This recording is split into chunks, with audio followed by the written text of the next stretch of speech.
nandito tayo ngayon sa SM Fairview. And pasensya na kung meron kumakanta. Ganito talaga yung event sa mga mall. Today, ngayon, nilaunch ni Honor ang kanila... The songing though. Nilaunch ni Honor ang kanilang Honor Play gaming smartphone. And this is a very, very interesting phone. For 16,000 pesos, 15,990. You get a flagship level processor. So as you can see in yung Honor branding. So 16,000 pesos, you get the Kirin 970 processor, which is actually, I don't know if I should mention names, but the Huawei brand has Kirin 970 considered as flagship processor. So kasama yan sa P20 Pro and stuff like that. So yung i-expect mong presyo nito is maybe over 25,000. But this is only 16,000 pesos. And bukod dun, the specs are really, really good. So you got a full HD with a notch display. Mamaya gagawin natin na mas magandang hands-on. And then 16 megapixel camera plus 2 sa likod. And then another, I believe, 16 megapixel sa harap, which is so good. You get 4 gigs of RAM, 64 gigs of storage. Sumisigaw ako, so medyo mamamouse ako ng konti. But 4 gigs of RAM, 64 gigs of storage. Ang ganda ng specs, ang ganda ng processor. Plus they're also touting a new feature called GPU Turbo, which supposedly improved the performance of the graphics capabilities ng Honor Play. So let's go hands-on. Anyway, I think ang availability nito, if I'm not mistaken, is starting August 13, nationwide, Lazada and Shopee. So let's go hands-on with the Honor Play. Alright mga kuya, so this is the Huawei, or actually Honor Play, sorry. Huawei is a different brand. But this is Honor Play, and ito yung build quality niya. It's actually not bad. Let me remove this case so para makita natin. This is metal.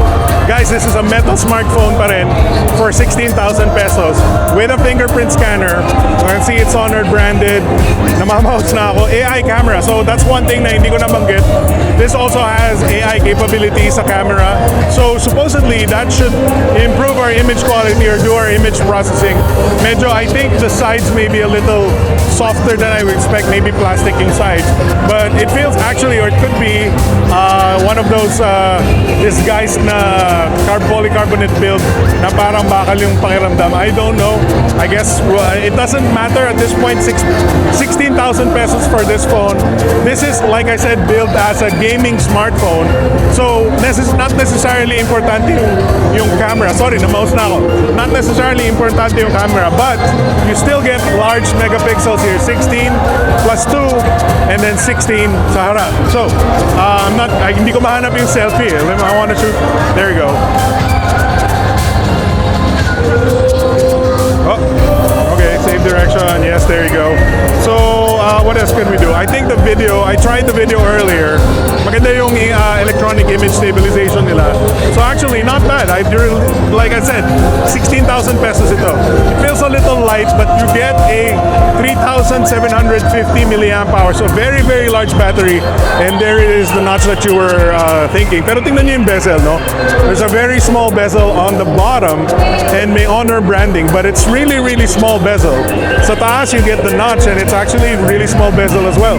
So there's a decent amount of symmetry here na hindi nagagaya ng ibang brands, because the problem with other brands is pangit yung bezel sa ilalim, medyo makapal, and then you still get the notch, which is kind of weird. But anyway, yun, that's the Honor Play. As you can see, the build quality, the design, I guess the fingerprint scanner is a little too high for me. Pero like I said, 16,000 pesos.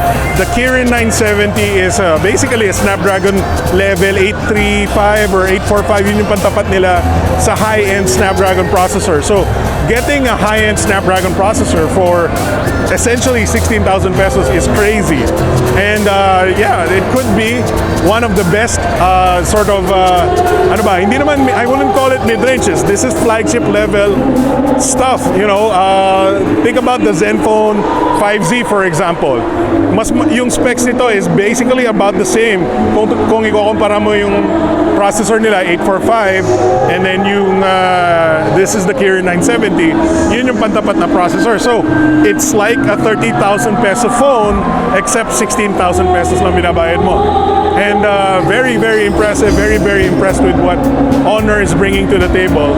And natalo niya pa yung Huawei, which is their quote-unquote parent company, because even Huawei does not have a very this unaffordable phone at this price point. Yung palaban nila dito is the Huawei Nova 3i, and I'm sure there are people who are regretting their purchase of the Nova 3i right now because they could have gotten a much more powerful processor. Now, sana kung may oras tayo, I would like to try some games on this thing, but I think we're not gonna have that much time.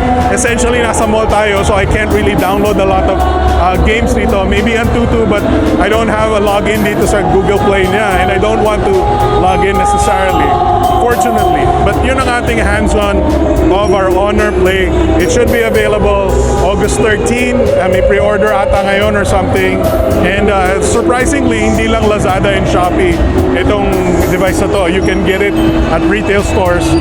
May list lang sila, so I think it's like 20 stores nationwide. So I'll put up a list sa comments na lang ng video na to.